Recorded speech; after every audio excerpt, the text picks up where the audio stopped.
ഞാൻ കയറി വന്നപ്പോൾ ഷെൽഫിൽ ഒരുപാട് വെറൈറ്റി ഐറ്റംസ് കണ്ടു. അതിൽ ഒരു മെയിൻ ഏരിയ പിക്കിൾസിന് കൊടുത്തിരിക്കുന്നതായിട്ട് കണ്ടു.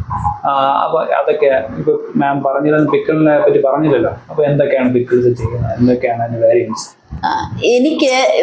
എനിക്ക് പേഴ്സണലി പിക്കിൾ കഴിക്കാൻ ഇഷ്ടമുള്ള ഒരാളാണ്. ഇപ്പൊ നമുക്ക് ഇഷ്ടമുള്ള ഒരു സാധനം ആകുമ്പോൾ നമ്മൾ കൂടുതൽ അതിനകത്തൊരു ഇൻട്രസ്റ്റ് കാണിക്കും ചെയ്തു കൊടുക്കാൻ. അപ്പം പിക്കിൾ ആക്ച്വലി എന്റെ ബിസിനസ്സിനകത്ത് ഞാൻ ഉൾപ്പെടുത്തിയ ഒരു പ്രോഡക്റ്റ് ആയിരുന്നില്ല. അങ്ങനെ ഈ കസ്റ്റമേഴ്സ് ഓരോരുത്തരുടെ, ഞാൻ പറഞ്ഞല്ലോ, കസ്റ്റമർ ഓരോരുത്തരുടെ ആവശ്യം അനുസരിച്ചിട്ടാണ് ബിസിനസ്സിനെ ഞാൻ വളർത്തിയത്. ഇപ്പൊ ചില കസ്റ്റമേഴ്സ് വന്നിട്ട് ചോദിക്കാൻ തുടങ്ങി, ഞങ്ങള് മകളുടെ ഡെലിവറിക്കത്തേന് എബ്രോഡ് പോവുകയാണ്, ഞങ്ങൾക്ക് കുറച്ച് പിക്കിൾ ഉണ്ടാക്കി തരാൻ പറ്റുമോ? അപ്പൊ ഞാൻ എൻ്റെ വീട്ടിലൊക്കെ സ്വന്തമായിട്ട് പിക്കിൾ ഉണ്ടാക്കുന്ന ആളാണ്.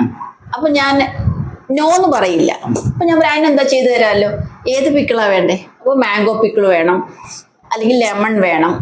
മിക്ക കസ്റ്റമറിനും ആവശ്യം ഫിഷ് പിക്കിളാണ്. അപ്പൊ ഇതൊക്കെ ഞാൻ സ്വന്തമായിട്ട് ചെയ്യുന്ന ആളുമാണ്. എനിക്ക് ഫാമിലിയിൽ നിന്ന് തന്നെ കോംപ്ലിമെന്റ് കിട്ടിയിട്ടുള്ളതുമാണ്. അപ്പൊ ആ ഒരു കോൺഫിഡൻസ് എനിക്കുണ്ട്. അപ്പം അങ്ങനെ കസ്റ്റമറിന് ചെയ്തു കൊടുക്കാൻ തുടങ്ങി. അപ്പം ഞാൻ ചിന്തിച്ചു, സാധാരണ എല്ലായിടവും കിട്ടുന്നതിൽ നിന്ന് ഡിഫറെൻ്റ് ആയിട്ട് എങ്ങനെ കൊടുക്കാൻ പറ്റും, ഏറ്റവും ടേസ്റ്റി ആയിട്ട്. അതാണ് എനിക്ക് ഏറ്റവും ആവശ്യം, ഏറ്റവും ടേസ്റ്റി ആയിട്ട്. അങ്ങനെ ഇപ്പം ലെമൺ ആയാലും മാംഗോ ആയാലും ഗൂസ്ബെറി ആയാലും ഒക്കെ ഞാൻ ഡ്രൈ ചെയ്തിട്ടാണ് ഞാൻ പിക്കിൾ ചെയ്യുന്നത്. പിക്കിൾ എന്ന് പറഞ്ഞാൽ അറിയാലോ, കുറച്ച് ദിവസം ഒന്ന് വെളിയിൽ ഇരുന്ന് കഴിഞ്ഞാൽ പൂപ്പൽ വരും. പിന്നെ നമുക്കത് കഴിച്ചാൽ ശരിയാവത്തില്ല. പ്രത്യേകിച്ച് ഈ പ്രഗ്നന്റ് ലേഡീസിനും കുഞ്ഞുങ്ങൾക്കും ഒക്കെ കൊടുക്കുമ്പോൾ നമുക്കൊരു ടെൻഷനാണ്, അത് അവർക്ക് കേടാകുമോ അങ്ങനെയുള്ള. പക്ഷെ അതിനൊരു സൊല്യൂഷൻ, ഞാനാണെങ്കിൽ പ്രിസർവേറ്റീവ് ഒന്നും ചേർക്കുന്ന ആളുമല്ല. അപ്പൊ അതിനൊരു സൊല്യൂഷനായിട്ടാണ് ഞാൻ ഡ്രൈ ചെയ്തിട്ട് ചെയ്യുന്നത്. ഞാൻ ഈ പ്രോഡക്ട്സ് ഒക്കെ നന്നായിട്ട് സോളാറിൽ വെച്ച് ഡ്രൈ ചെയ്തിട്ടാണ് പിക്കിൾ ചെയ്യുന്നത്. അപ്പൊ അതിന്റെ ടേസ്റ്റ് എന്ന് പറഞ്ഞാൽ ഒരു പ്രത്യേക ടേസ്റ്റുമാണ്.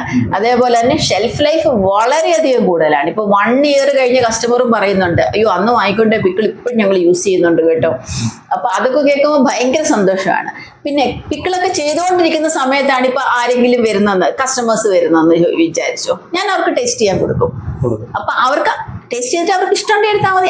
അത് ചെയ്തുകൊണ്ടിരിക്കുന്ന സമയമാണെങ്കിലും പറ്റുള്ളൂ കേട്ടോ.